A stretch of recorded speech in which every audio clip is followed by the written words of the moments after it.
उस दिन शक्ति का दर्शन हो जाएगा। एक सज्जन बोले तुम्हें ये कैसे पता कि मैं भगवान को नहीं मानता?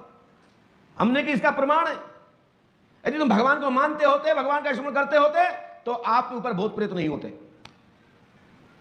आप यदि स्वस्थ सही शरीर निरोग रखते होते तो आप बीमार नहीं होते। सावधानी हटती है तो दुर्घटना घटती है, ये दुनिया जानती है। इसलिए आप खूब कहते रहोगे मैं भगवान का रोज स्मरण करता हूं, 10 माला करता हूं, 11 माला करता हूं, रात दिन जपता हूं, लेकिन तब भी भगवान के दर्शन नहीं हो रहे। भगवान के दर्शन सहज नहीं होते हैं। भगवान के दर्शन जब होते हैं जब अपने आप को न्यूट्रल हो जाते हो, अपने आप को पूर्ण समर्पण हो जाते हो, सोच लेते कि मेरे अंदर कोई ज्ञान नहीं, मैं तो बुद्धिहीन हूं। ये भाव का समर्पण कर लोगे और एकदम परमात्मा के हो जाओगे। आपको परमात्मा की हर शक्ति, हर रूह, हर क्रिया का दर्शन होने लगेगा, स्पर्श होने लगेगा।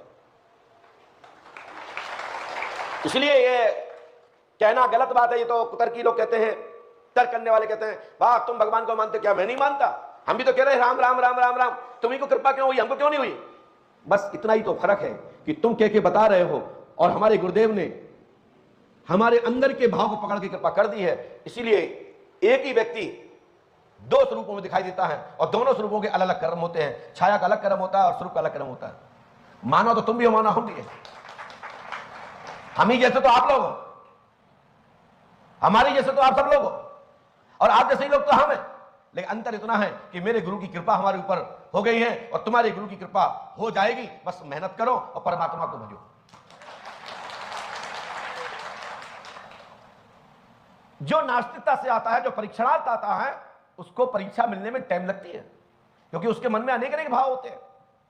और पंडों का साकार दरबार तो वह है 24 घंटे। हमारा वाईफाई तो नहीं है, हम वाईफाई के बाप हैं।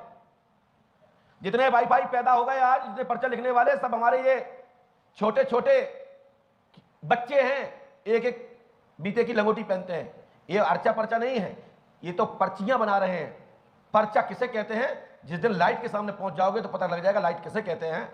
और ये छोटी मोटी जुगनियां, तो कोई भी छोटी मोटी ट्रिक, कोई भी छोटा मोटा तंत्र मंत्र, कोई भी पितृशक्ति को अर्जित करके कर सकता है। भारत में उसमें से बहुत सारे लोग हैं, लेकिन जो बड़ी शक्ति होती है, बड़ी लाइट के समक्ष जब जाते हैं, जब लाइट में समा जाते हैं, वो तभी हो सकता है जब आप परमात्मा का स्मरण करें, जब आप ईश्वर श्री राम जी महाराज, श्री अखिल ब्रह्मांड नायक श्री राम जी महाराज का आप जब करें, हनुमान जी का स्मरण करें, तब आपको हाई मरकरी प्राप्त होगी। भूतों प्रेतों के पास तो छोटी छोटी जुगनू जैसी लाइटें होती है, वो तो क्षणिक होती है। लेकिन आज तक तो कई ऐसे लोग भी हैं जिनके पास तो जुगनू ही नहीं है, केवल ट्रिक है, यानी कि मैजिक। लोगों को गुमराह करने की एक कला उनके पास है। जैसे कि एक जादूगर गांव गांव आकर के एक सिक्के के 2 करता, 2 के 10 करता, 10 के 50 करता, मात्र आपकी आंखों को हेरा फेरी करके और अपने आप को जादूगर बन जाता है। ऐसे कई पर्चा लिखने वाले यही काम कर रहे हैं, जिसका मैंने विरोध 28/4/2024 को किया था। और कोई भी भारत का पर्चा लिखने वाला, कोई भी पर्चा लिखने वाला पंडोकर धाम में नहीं पधारा और ना किसी ने ये चुनौती स्वीकार की। और जो आए नहीं थे तो मुझे कह रहे थे कि महाराज जी हम तो देखने आए, दर्शन करने आए, हम तो भगवान पंडोकर को ही मानते हैं, उनके नाम से ही करते हैं। तो भैया मैं तुम्हारी जय हो तो बैठो अलग। तो साधु संतों का सम्मान करना तो हमारा कर्म धर्म है, चाहे फिर वो गधा ही क्यों ना चंदन लगा ले, हम तो गधा को भी बैठा देंगे, क्योंकि उसके मस्तक पे तो परमात्मा के चिन्ह है। आवरण की पूजा करता हूं तो अब जब उसका परीक्षण होगा तो पता लगेगा कि गधा है या संत है।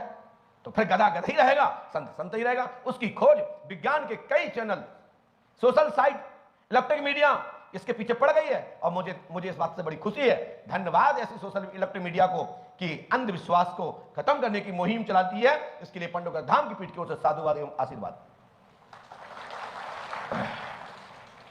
श्री पंडोकर सरकार त्रिकालदर्शी दिव्य दरबार में श्रद्धा मंच के माध्यम से अमावस्या पर्व से पंचमी एवं दशमी तक होने वाले पर्व को 365 दिन में परिवर्तन किया गया है। सो समय लेकर पंडोकर धाम पधारें। ये जो गेमुआ वस्त्र पहने हुए हैं वो आगे आ जाएं और उनके जो भी सहयोगी हों वे वहीं बैठे। आइए, बोलिए श्री हनुमान जी पंडोकर सरकार की, सदगुरुदेव भगवान श्री आतिवान जी महाराज की।